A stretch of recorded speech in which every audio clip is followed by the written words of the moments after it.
आदरणीय मोदी जी ने, आदरणीय अमित शाह जी ने 16 अप्रैल को जब सदन में इस संविधान संशोधन की विधेयक को प्रस्तुत करते हुए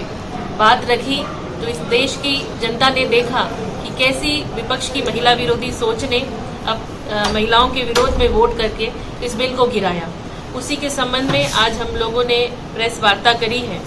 और हम सब इस चीज़ का विरोध करते हुए, उनकी निंदा करते हुए यही बात कहना चाहते हैं कि जो उन्होंने परिसीमन का बहाना लगाया, जो जनसंख्या का बहाना लगाया, आज देश की आधी आबादी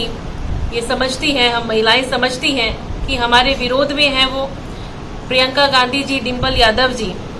परिवारवाद के नाते सदन में पहुंच गए। उनको कोई दर्द नहीं है कि आम महिला कार्यकर्ता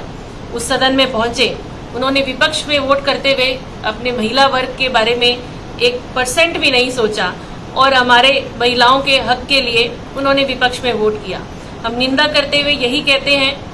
कि 2023 में जब ये बिल पास हुआ तो परिसीमन, जनसंख्या और उसके बाद में आरक्षण जो प्रोसेस है वो इससे अटैच थी। उस समय इन लोगों ने इस पर ना तो चर्चा करी, ना अपना विरोध जताया। आज जब धरातल पर आदरणीय मोदी जी 2029 के चुनाव से, आम चुनाव से पहले महिलाओं को आरक्षण देते हुए, धरातल पे लाते हुए उन इस आम चुनाव में महिलाओं को मौका देने का एक अवसर दे रहे थे, तब उन्होंने बिना ही कारण साउथ नॉर्थ इंडिया की पॉपुलेशन का बहाना दिया, परिसीमन को रोकने का और जनसंख्या का, नई सेंसस का वेट करने का बहाना दिया। धरातल पे हम सभी समझते हैं कि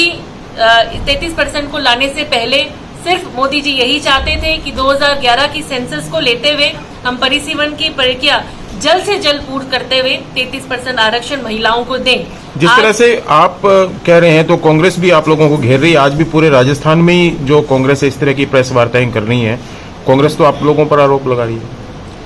आपने भी सुना होगा और आरोप का कोई ग्राउंड नहीं है उनके पास में।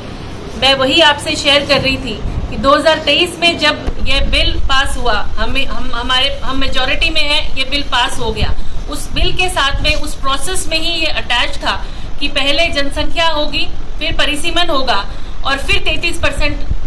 लागू किया जाएगा महिला आरक्षण। और आज संसद में इसको पुनः पेश करने का यही मतलब था कि हम नई जनसंख्या के सेंसस, क्योंकि अभी एक्सपेक्टेड है कब वो आएंगे और वो आने के बाद में कब परिसीमन होगा, और ये स्पष्ट है कि 2029 में ये आम चुनाव महिला आरक्षण के बिना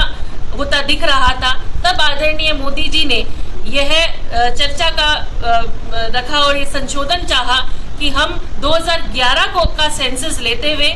परिसीमन करें और फिर महिलाओं का आरक्षण जितना जल्द उसको देते हुए 2029 के आम चुनाव में देश की आधी आबादी को यह मौका दें कि वो सदन तक पहुंचकर अपने क्षेत्र की और अपने वर्ग की बात रखें। कांग्रेस के पास में कोई ग्राउंड नहीं है। ये बात वो पहले भी कर सकते थे, ना तो उन्होंने पहले करी जब उन्हें लगा कि आज मोदी जी महिलाओं के दिल में राज करेंगे, तो वो राज करने का काम उन्होंने आज तक किया है। महिलाओं को शीर्ष नेतृत्व तक पहुंचाने के लिए वो बिल लेकर आए, महिलाओं की मूलभूत सुविधाएं वो उपलब्ध करें, ऐसी योजनाएं लाए। हमारे मन से और आधी आबादी के मन से मोदी जी की छवि को कोई नहीं धूमिल कर सकता और हमारे मन में हमेशा वो सम्मानित रहेंगे। और आज भी हम पूर्ण विश्वास से कहते हैं कि महिलाओं को आरक्षण मोदी जी के नेतृत्व की भाजपा सरकार ही देगी और जितना जल्द देगी आप सब देखेंगे कि मोदी जी हमारे मन में और इस देश को आगे बढ़ाने में, देश को विकसित